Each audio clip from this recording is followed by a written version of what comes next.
Long, long ago, there were two brothers named Prometheus and Epimetheus. Their names fit them perfectly. Prometheus means foresight or thinking ahead in Greek, and Epimetheus means hindsight or thinking afterward. Prometheus was quite clever and was always planning ahead in an effort to make things better for himself and for those around him. On the other hand, his brother Epimetheus was always doing foolish things without thinking. The ancient Greeks believed that it was Prometheus who first created human beings, and that it was his brother who made all of the other creatures. Zeus gave the two brothers gifts to give to the living things. So while Prometheus scooped up some river clay and began to make human beings in the likeness of the gods, his brother Epimetheus made all sorts of animals and gave them all the good gifts. The animals could see, smell, and hear better than humans, and they had fur to keep them warm, unlike man who shivered in the cold. Zeus, king of the gods, noticed all of these new animal creatures hopping, swimming, flying, growing, and walking on the earth. Zeus told Epimetheus, "These toys of yours are quite amusing or funny. Some of them make me laugh, like that, what did you call it, elephant? What an imagination you have. Others are quite beautiful in their own way. This morning I was watching your dolphins leap and play in the water.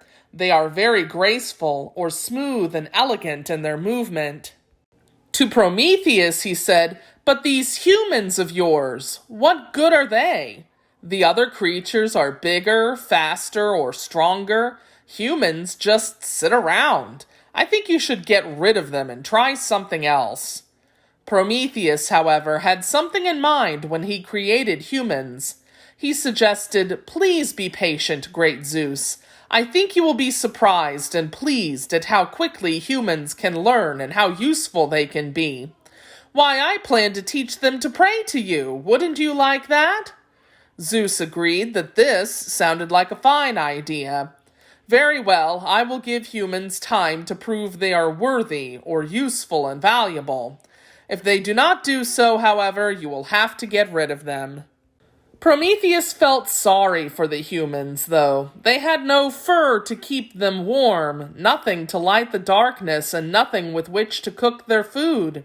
Humans needed fire, especially if they were to prove themselves. He asked Zeus for this gift to the humans, but Zeus refused. "Fire," he said, "is just for the gods." Prometheus knew the humans needed fire. With fire, he thought to himself, they can soften metal and bend it into shapes to make tools. With these tools, they can plow fields, fish, and hunt for food, cook that food, and build shelters in which to live. With fire, humans can also honor the gods with sacrifices. Human beings need fire, but getting it for them will be very dangerous. Prometheus knew that up on Mount Olympus, where most of the gods lived, there was one carefully guarded fire. The gods and goddesses used this fire to cook their food. From this same fire, however, came the dangerous lightning bolts that Zeus would fling through the sky. In fact, all fire came from this one source. Zeus had said fire is too dangerous for these ridiculous humans to use wisely. Only we gods and goddesses shall have it. The word ridiculous means laughable or silly. Yet Prometheus was determined to bring fire to humans, even if it meant disobeying the king of the gods. Prometheus picked up a stalk of fennel, an edible plant with small yellow flowers, and carried it up to Mount Olympus. When no one was looking, he dropped a burning coal from the fire into the plant's hollow center where no one could see it. Then he carried the plant with the fire hidden inside down to the earth.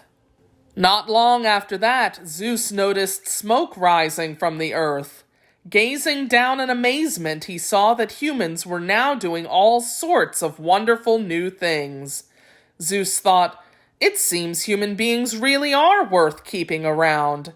At the same time, however, he was furious when he found out that humans possessed or had fire when he himself had forbidden this. Guessing at once who was responsible, Zeus promised, "I will teach Prometheus and these human beings of his that they must obey me, and I know exactly how to do it." Soon after this, Zeus ordered Prometheus chained to the side of a mountain. Every day an eagle would come and peck at Prometheus, but because he was immortal, he never died. Now, Zeus was still angry that humans had fire, but he decided to let them keep it and instead punish man in another way. To punish man, I will create a special box. Opening this box will have unpleasant results. I will need a new human to bring this box to man. Zeus ordered one of the gods to create this new human. He then asked each of the goddesses and gods for some wonderful quality or talent for this new human, explaining, "I want someone who possesses all of the most wonderful characteristics. I shall name her Pandora." The name Pandora means all gifts. The gods gave her the gifts of beauty, intelligence, curiosity, and persuasion. Persuasion is the ability to make someone agree with your opinion. Zeus finally sent Pandora down to the earth with the closed box as a gift to Epimetheus. Before sending Pandora, Zeus warned her never to open the box. Pandora, however, desired to know what was in the box. She fought against her curiosity, but day after day, night after night, the question nibbled away at her. Pandora would often sit and look at the box, wondering, wanting to open it, but always stopping herself. One day, when none of the housekeepers or servants were around, Pandora went to gaze at the box. Finally, she thought, "Surely one little peek cannot hurt." She stood up and studied the closed box one last time before she took a deep breath and opened the lid. Out of the box burst all of the frightening, saddening, anger-causing, terrifying evils and sorrows. The word terrifying means frightening or full of terror. Greed, hate, anger, pain, disease, disaster, and death swarmed from the box and around Pandora. She tried to shove them back inside, but she was too late. Out they flew in all directions. By the time Pandora was able to replace the lid back on the box, only one thing remained: hope.